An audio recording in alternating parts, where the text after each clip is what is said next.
This is AP News Minute. Cleanup efforts got underway in parts of the Northeast following severe weather that dumped heavy rains and included flash flooding, even tornado activity. Parts of Delaware and Long Island saw significant damage, but no deaths or serious injuries were reported. Supreme Court Chief Justice John Roberts is allowing the White House to continue construction on President Donald Trump's controversial ballroom project, at least for now. Lower courts had ordered a halt to the project. The NTSB has recovered data from a small plane and a state police helicopter that collided at a small Pennsylvania airport, killing the plane's pilot and injuring 2 state troopers inside the helicopter. One question for the NTSB: whether rotor wash from the helicopter had any impact on the plane which was about to land. Kyiv says a wave of Russian drones struck a shopping center in central Ukraine, killing more than a dozen people and injuring many others. Officials say over 20 children were among the injured. And a very good Tuesday morning to you. I'm Fox 54 Weather Impact Chief Meteorologist Jordan Dressman. A beautiful Tuesday morning commute, dare I say, as you step out the door this morning. It could feel refreshing. That's not a term we normally use to describe the mornings in late August, but that's the term I'm picking this morning, and I'm sticking with it. 67 at 7. See, that's why it's going to feel refreshing outside. We're starting the day in the upper 60s and lower 70s. Plenty of sunshine, maybe a few fair weather cumulus clouds, but that's going to be about it. Now, of course, we are going to begin to warm up through the later part of the morning. 75 at 9, 81 degrees by the time we get to 10 a.m. From there, temperatures are going to continue to climb. In many cases, we're going to be a little bit warmer today compared to what we saw yesterday. We should more consistently climb into the lower 90s through the course of the afternoon. Now, some of us over in Northeast Alabama might only see the upper 80s, but the vast majority of us are going to be talking about temperatures in the lower 90s, which is okay. That is exactly where we should be this time of year. That'll transition into a fantastic evening and a really nice overnight. Once again, temperatures dropping into the mid and upper 60s across the Tennessee Valley. So we did it last night, early this morning. And we're going to do it tonight and then early into your Wednesday morning. Wednesday afternoon, once again, temperatures climbing into the upper 80s and lower 90s. In the temperature department, the forecast is very consistent this week. We're going to be dry today. Scattered showers and thunderstorms develop as we head into Wednesday and Thursday. Now, over that course of a couple of days, we could get some stronger thunderstorms thrown into the mix, heavy rain, gusty winds, frequent thunder and lightning, that sort of a thing. Though we're probably not going to have the lightning we had last Thursday. That was just kind of insane. Small opportunity for rain on Friday and Saturday. Small opportunities for rain as we head into Sunday and Monday of next week. Let's play this all out on Futurecast, shall we? And as we go through the later part of the morning, early into the afternoon, a few fair weather cumulus clouds, but again, that's going to be about it. Otherwise, Futurecast does keep us dry as we head into the evening, though it does bring the chance for a little bit of rain as we head into the overnight and then early into your Wednesday morning. Maybe a little bit of rain for a select number of folks for the Wednesday morning commute, but otherwise the morning commute should be without problems. As we head into Wednesday afternoon, we're going to begin to see some scattered showers and thunderstorms develop across the Tennessee Valley. That activity is going to remain possible through the rest of Wednesday afternoon, Wednesday evening, even as we head into the overnight, early into your Thursday morning. Again, the Thursday morning commute could also come with a little bit of rain. Now, it does look like we are going to get progressively drier through Thursday afternoon and Thursday evening. Good news there, because well, there's high school football to be played on Thursday. 83 at kickoff, 78 at halftime, 75 by the end of the game. Not completely eliminating the opportunity for rain, but we are going to shrink it down just a little bit. Then as we head into your Friday, Friday looks like it's going to be great. 81 at kick, 75 at half, 71 degrees by the time we get to the end of the game. So plan accordingly. The next 7 days, 91 today, tomorrow, 90 degrees on Thursday, 88 on Friday. Kind of steadily talking about rising temperatures as we head into Saturday, Sunday. And then Monday of next week, I've got a high temperature right around 94 degrees.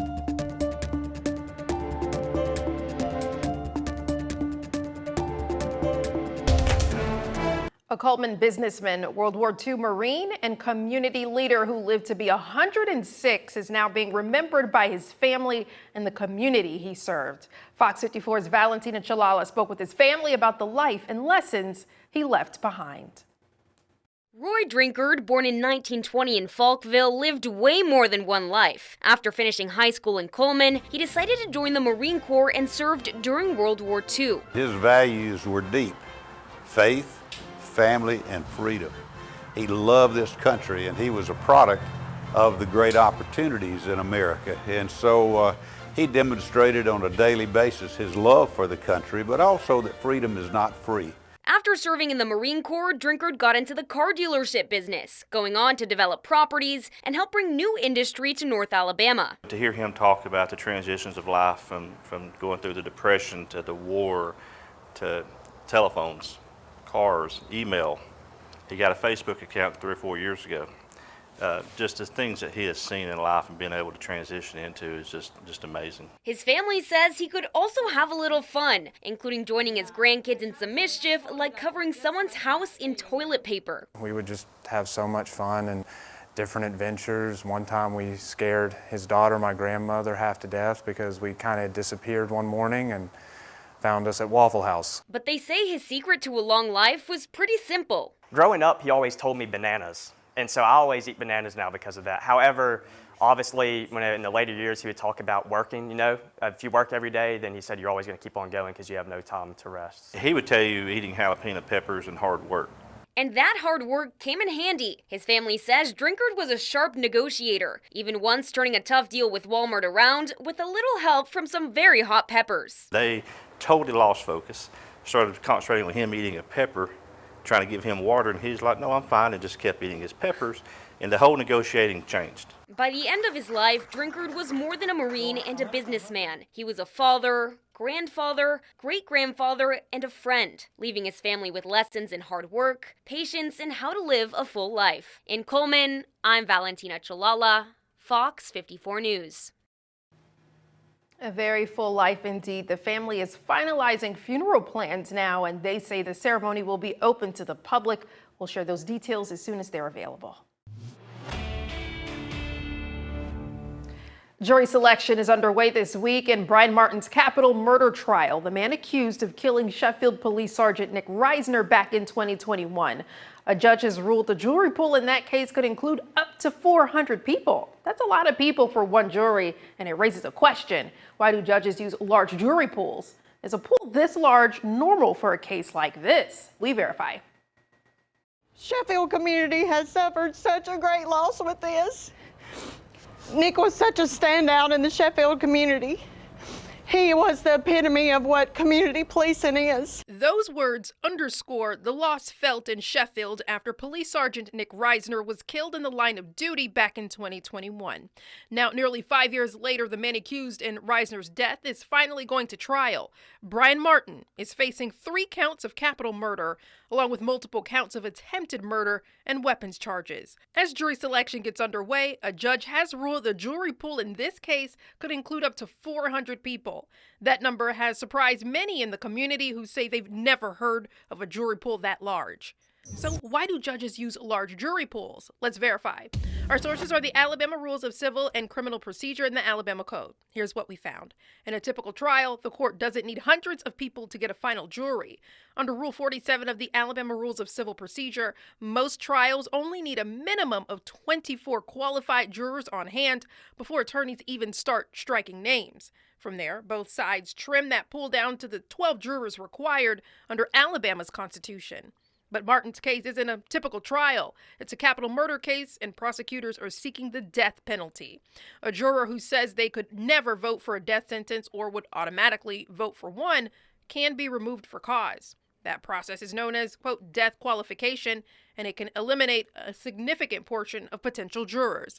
On top of that, attorneys can strike jurors for bias or conflicts of interest, and considering this is a high-profile case, the court could expect even more potential jurors to have heard about the case or formed an opinion before ever stepping into the courtroom. But if the case is so well known, why not move it to a different county where fewer people know about it? Well, Martin's attorney asked the judge to move the trial out of Colbert County, arguing that years of media coverage would make it hard to seat an impartial jury. The judge denied that request, but it's one reason the pool was expanded instead. So we can verify that judges use large jury pools to find people who are considered qualified to decide a death penalty case, as well as to make sure there's enough people to choose from after removing people with bias.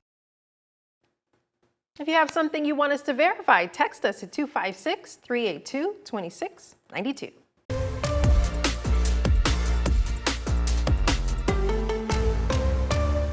It is officially game week here on the Hill. Alabama A&M football kicking off their 2026 campaign on Saturday, but the Bulldogs will not take the field here at Lewis Cruz Stadium. Instead, they will be traveling to Center Park Stadium in Atlanta. And in Atlanta, the Bulldogs will take on Howard in the MEAC SWAC Challenge. This marks the start of the second season of the Sam Shade era on the Hill. Coach Shade says the feeling of a new season beginning never gets old.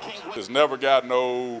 I've never gotten bored with it. I really enjoy what I do, what I get an opportunity to do, and working with these players, man, being able to bring them in and develop these guys, and see them go on to graduate and things like that. I mean, that never gets old for me. When it does, then I think it's time to go home. But so this first game, it's just like every other first game of the season for me. There's excitement out of the players, there's excitement out of the coaching staff, and excitement out of myself. Heading into this game with the Bison, Shade says the keys to coming out on top will come down to who has less penalties and who's hungrier for the win. We tried to address those things off of our 2 scrimmage films that we had for the team, just to try to eliminate the penalties and things. I mean, we might not eliminate them, but try to limit those penalties. So that's a big deal. And I think that the team that, bottom line, I think the team that wants the most is going to have the opportunity to win. It all begins on Saturday. The Bulldogs will head to the Peach State to take on Howard in the MEAC SWAC Challenge. Kickoff is set for 6:30 p.m. Covering the Bulldogs on the Hill, I'm Gabe Glassman, Fox 54 Sports.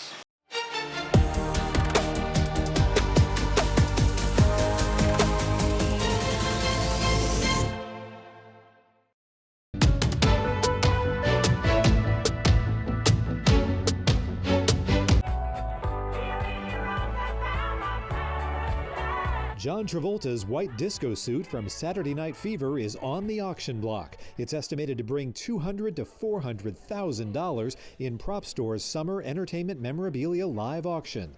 Also up for bid, the stunt axe Jack Nicholson used in The Shining and Johnny Depp's title prop from Edward Scissorhands, Michael Keaton's bat suit from Batman Returns, the mosquito and amber fossil from Jurassic Park, the license plate from Back to the Future, and Marty's hoverboard from the sequel.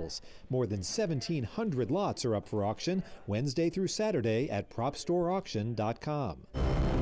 The Duke, he's evolving. What if he's evolving into something volatile? The Gentleman will continue evolving. Netflix has released the full trailer for Season 2 of the Guy Ritchie series and confirmed that a 3rd season is on the way. Season 2 of The Gentleman premieres September 3rd. In Hollywood, I'm David Daniel. Fox 54 Plus has your news, sports, and weather. Start your evening with Fox 54 at 5:30, delivering the latest headlines and live reports straight from the scene. Then, stay informed with Fox 54 News at 9, featuring your Tennessee Valley certified most accurate weather impact team, tracking everything from tornado threats to traffic delays during severe weather. Fox 54 Sports Extra brings you more of what sports fans crave, with deeper insights, expert analysis, and all the action that matters most. On Fox 54 Plus, you'll also find Alabama politics, plus 24/7 weather radar and real-time forecasts to keep you ahead of the storm. Looking for a quick recap? Don't miss Fox 54 Week in Review, highlighting the biggest stories of the week. Jumpstart your morning with Morning Rush. Fast-paced news updates, featured with uplifting stories from across the globe. Get your entertainment fix with Getting Real, where we break down movie reviews, top 10 lists, and spotlight the newest film. Die Hard fan? Locked On Sports dives deep into the Crimson Tide, the Tigers, college rivalries, and pro action. True Crime Warrior Style? Killer Cases brings you gripping real-life stories that stick with you. Hungry for more? Cooking with Style serves up mouth-watering recipes that are easy to make and impossible to resist. From movie previews before you head to the theater with Take a Look, to must-know headlines from across the region and around the world with In the News. Watch all of these shows on demand and also on the Fox 54 News app, available on Android and iOS devices, streaming 24/7.